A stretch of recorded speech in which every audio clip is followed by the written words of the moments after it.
मौका था ईद मिलादुन नबी का। बस क्या लिखा था? लिखा ये था, आई लव मोहम्मद। यह बात इतनी नागवार गुजरी थी हिंदूवादी संगठन के लोगों को कि उन्होंने पुलिस से जाकर शिकायत की। पुलिस को पता था भाई ये तो सारे के सारे कौन है, हिंदूवादी संगठन के लोग हैं।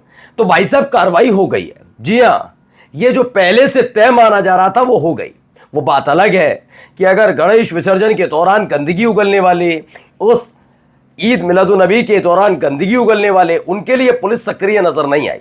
खैर, फिलहाल मुसलमानों के खिलाफ कार्रवाई कर ली गई है और इस कार्रवाई की जद में कौन कौन आया है यह आज मैं आपको दिखाऊंगा।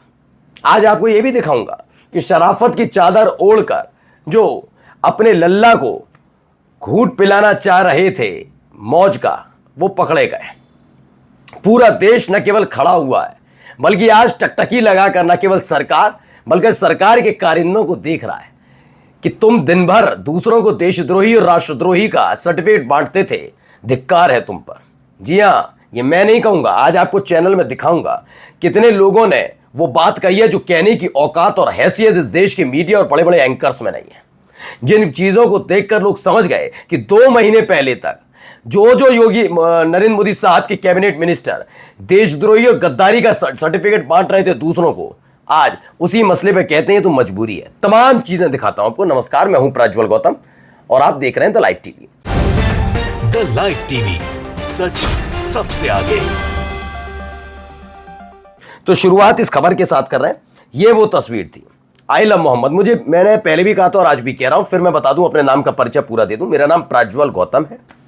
मैं समुदाय मेरा यानी धर्म मेरा हिंदू है, पूरी गंभीरता के साथ सनातनी हूं और जाति है मेरी ब्राह्मण। ठीक है, लेकिन मैं फिर भी बताऊं कि अगर मैं निकाल रहा हूं, मानकर चलिए हमारे यहां बहुत तरह के जुलूस, धार्मिक यात्राएं निकलती हैं। उस धार्मिक यात्राओं में से एक, मानकर चलिए कि मैंने गणेश विसर्जन के लिए निकला और जय माता दी के नारे लगा दिए और हिंदू समुदाय के किसी संगठन ने कहा कि भैया निकल तो गणेश विसर्जन रहा है, ये जय माता दी के नारे क्यों लगाए? ये फिजूल बात होगी। मानकर चलिए मैंने कह दिया आई लव गणेश, गणेश जी जिंदाबाद, या कुछ कह दिया, तो क्या मेरे पर केस होना चाहिए, मुझे जेल जाना चाहिए? बताइए। लेकिन अब ये नई रवायत है। ये देखिए, ये इस देश के कानून का हिसाब किताब है। द मुस्लिम की खबर है, ईद मिलादुन नबी जुलूस के दौरान लगाए गए आई लव मोहम्मद बैनर को प्रशासन ने नई परंपरा बताते हुए मुकदमा दर्ज कर दिया। बहुत बड़ा काम किया है इस देश की पुलिस ने। इस देश की पुलिस को यकीन मानकर चलिए, कोई बड़ा अवार्ड अगर अंतर्राष्ट्रीय स्तर पर मिलेगा तो मिलना चाहिए। मुसलमानों को आर्थिक रूप से कमजोर करने और जेल में सड़ाने की नई थ्योरी सामने आई। कानपुर में ईद मिलादुन नबी के जुलूस के दौरान लगाए गए आई लव मोहम्मद बैनर को प्रशासन नई परंपरा बताकर आपत्ति जताई। उसके बाद हुआ क्या कि पहले तो मामला शांत कराया, लेकिन एक हफ्ते बाद पुलिस ने करीब 8 नामजद समेत 15 मुस्लिम युवकों पर मुकदमा दर्ज कर दिया। यानी 15 लोगों पर यह मामला दर्ज कर लिया गया है। किसके लिए? आई लव मोहम्मद लिखना अपराध है भाई, अपराध हो गया, नई परंपरा है। याद रखिएगा, नई परंपराएं कौन कौन सी है। सोचिए, इस देश की, उत्तर प्रदेश की पुलिस है, पुलिस भी जानती है, जो कर रहे हैं कार्रवाई वो भी जानते नहीं है, फिजूल की बात है, लेकिन करना पड़ता है। आका को खुश करना जरूरी है, वरना अदरवाइज बताइए कोई आई लव, अरे ईद मिलादुन नबी की निकल रहा है जुलूस ने, आई लव मोहम्मद किसी ने लिख दिया, इतनी भावना आहत हो गई। भ्रष्टाचारियों को तुम पकड़ नहीं पाओ, गुंडे माफिया लंपटाई करें, बड़े बड़े माफिया तुम्हारी आका के जात के आने वाले मौज काटे हैं और तुम घुटने के बल बैठे रहो। लेकिन I love Muhammad, I love Muhammad, ये अपराध है, नई परंपरा है। ये उत्तर प्रदेश की पुलिस। खैर, मैं पुलिस को नहीं कुछ कहूँगा कि पुलिस वालों को कहने का कोई फायदा नहीं है, क्योंकि वो करते वही हैं जो उनके आका जिससे खुश हों, तो हो रहा है। अब आइए अगली देखिए खबर। आई लव मोहम्मद, कानपुर में आई लव मोहम्मद का साइन बोर्ड लगाने पर बवाल हुआ। मुस्लिम नौजवानों पर एफआईआर दर्ज हो गई। ये खबर ऑब्जर्वर पोस्ट हिंदी ने भी बताई है कि हाँ, ये दिखाने के लिए, ये घटना 4 सितंबर की, जब रावतपुर के सैयद नगर में बारावफात के जुलूस के दौरान आई लव मोहम्मद का साइन बोर्ड लगाया गया था। इसे देखकर हिंदूवादी संगठन भड़क गए और इसे नई परंपरा बताते हुए विरोध प्रदर्शन किया। आरोप है कि कुछ मुस्लिम युवकों ने हिंदू धार्मिक पोस्टर भी फाड़ दिए। फिर बहुत सारा आरोप किस पर है, किस पर दर्ज हुआ है, ये जानना बहुत जरूरी। चलिए अगली खबर देखिए। दुकानों से मुस्लिम सेल्समैन हटाए, शीतला माता बाजार में लफ्जियात के खिलाफ मुहिम चलाई गई। बहुत अच्छी है। अपनी राजनीतिक दुकान चलाने के लिए इंदौर के एक विधायक पुत्र ने इंदौर के बड़े कपड़ा मार्केट, नलिया बाखल और शीतल माता कपड़ा बाजार में मुसलमानों को बहिष्कार करने का अभियान छेड़ दिया। ये वही विधायक के पुत्र हैं जिन्होंने कॉमेडियन मुनव्वर फारूकी के खिलाफ फर्जी सबूतों के आधार पर एफआईआर दर्ज कराई थी। इनका धंधा ये है, इसका मतलब ये समझ लीजिए। अब आइए, जो नाराजगी होनी चाहिए थी मोदी साहब आपके चेहरे पर, जो अमित शाह पीओके लेकर आऊंगा, क्या बात करते हैं आप, क्या हुआ? लल्ला पुत्र इतना जाग गया? लल्ला पुत्र, लल्ला इस मुंह आपका लल्ला प्रेम जो है इतना जाग गया? वैसे तो मुझे खुद भी मालूम है, पूरा देश कहता है ना बीसीसीआई ना आईसीसी का अध्यक्ष बनने का लेवल उस आदमी में, फिर भी आपने बना दिया क्योंकि सबको पता है देश के गृह मंत्री का लल्ला जो है। ये लल्ला प्रेम इतना देश से बढ़कर हो जाएगा क्या? वो लल्ला प्रेम होगा अपने साइड में। ये घर वाली बातें है ना, अपने घर तक रखना। सवाल बस आज मेरा एक रहेगा, जो काम इनको करना चाहिए वो ये क्यों कर रहे हैं भाई साहब? ये क्यों कर रहे हैं? ये काम तो करना किसी, कौन कर रहा है? सुन लिए, मैच खेल रहे हैं। अगर तुम्हारी बेटी मर जाती तो तुम खेलते?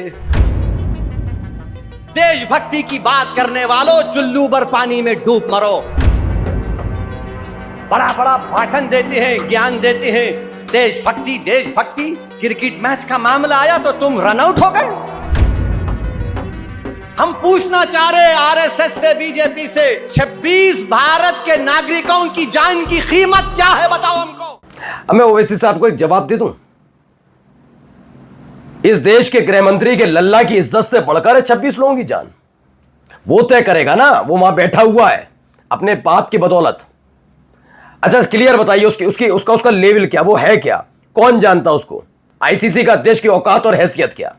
मैं पूछ रहा हूं भैया साहब, आईसीसी और बीसीसीआई की औकात क्या, बीसीसीआई के अध्यक्ष और आईसीसी के अध्यक्ष की, चेयरमैन की हैसियत क्या, औकात क्या औकात तुम लोगों की मेरे देश के नागरिकों के मुकाबले? तुम दो कौड़ी के हो। पूरी जिम्मेदारी भारतीय होने के नाते कह रहा हूं। जो काम गोदी मीडिया की औकात नहीं है, जानते हैं आईसीसी का चेयरमैन कौन है इस नाते, वो इसलिए कोसेंगे उसको जिससे उनका शटर डाउन ना हो। औकात नहीं है ना, वो चेयरमैन तय करेगा जो अपने बाप के बलबूते बना बैठा है। ये हुआ कैसे, इसका जवाब कौन देंगे? अनुराग ठाकुर दे पाएंगे? मतलब खुद भी इतनी नैतिकता है इन नेताओं में कि 2 महीने पहले तुमने क्या बोला था और 2 महीने बाद क्या बोल रहे हो? लेकिन नहीं, इनका तमाशा जारी। मैं फिर बता रहा हूं, ये रसातल पर है, ऐसी जगह पर बैठे हैं, इनकी शक्ल देखना कोई पसंद नहीं करेगा। देखिए क्या कहती है नेहा सिंह राठौर, जरा इनको सुन लिए।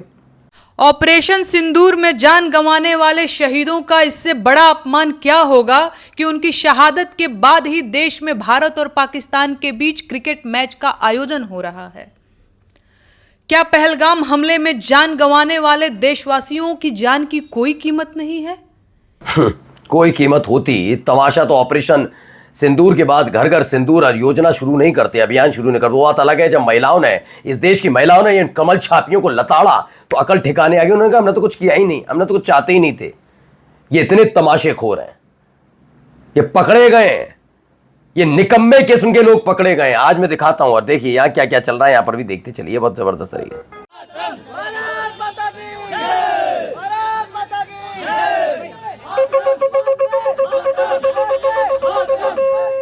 ये हिंदू रक्षा दल टाइप के आदमी हैं, क्या नाम है इनका, विश्व हिंदू रक्षा परिषद। ये हिंदू धर्म को, सनातनियों को जगाने का काम करते हैं। फिलहाल जो भारत पाकिस्तान के बीच मैच का है उसमें पूरा शंख वगैरह बजाकर और पूरा माहौल क्रिएट करके चल रहा है, लेकिन इन्हें अभी तक ये पता ही नहीं है जितने लोग मारे गए थे उनको धर्म देखकर मारा गया था। इस देश की घिनौनी मीडिया, घिनौने एंकर, घिनौने पत्रकारों ने दिखाया था, और जो इसे बकायदा उछाल रहे थे वो सारे के सारे घिनौने थे, क्योंकि उसके मार्फत मुसलमानों के खिलाफ माहौल बनाया जा रहा था।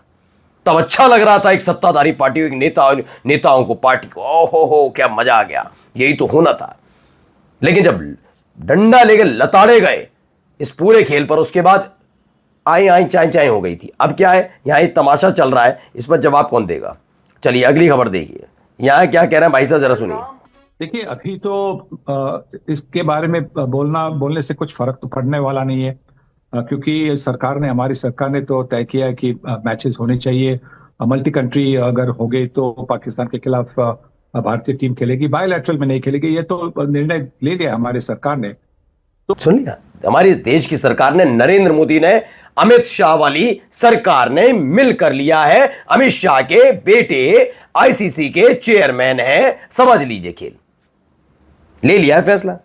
26 लोगों की मौत के बाद जिन लोगों को फर्क नहीं पड़ता, क्या फर्क, आप क्या सोचते हैं ना कभी फर्क पड़ा?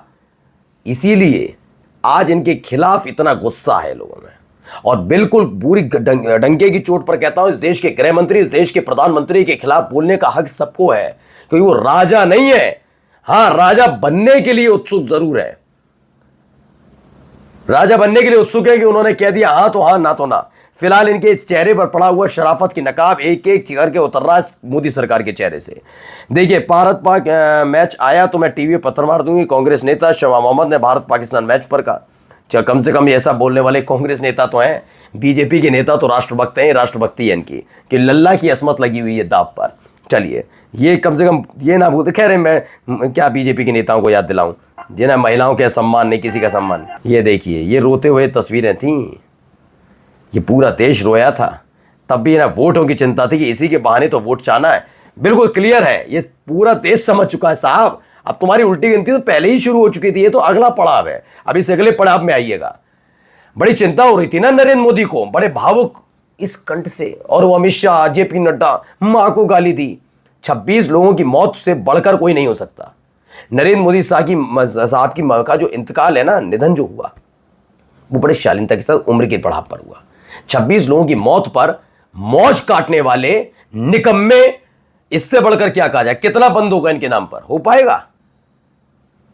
मैं ये नहीं कहता कि नरेंद्र मोदी साहब की मां के लिए गाली देना बहुत बड़ी बात है, बहुत गंदी बात है, घिनौनी, लेकिन वो तो पकड़ा गया। 26 लोगों की मौत का माखौल उड़ाने वाला आईसीसी चेयरमैन, गिरेबा पकड़कर घसीटो उसको, और उसको जो जिसके बदौलत वो बना, सबको घसीट के जेल में डालो। दम है? नहीं, वो नहीं हो सकता।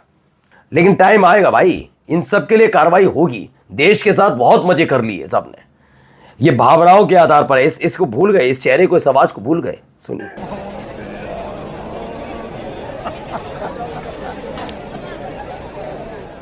जाते जाते बस इतना कहना चाहूंगा, तमाशे का अंत हो चुका है, पर्दा गिरना बाकी है। यकीन याद रखिएगा, तुम्हें देश भी याद रख रहा है, ये पीढ़ी नहीं, आने वाली पीढ़ी भी, कि आगे जाकर तुम जैसे लोगों को चुनना भी होगा या नहीं। नमस्कार।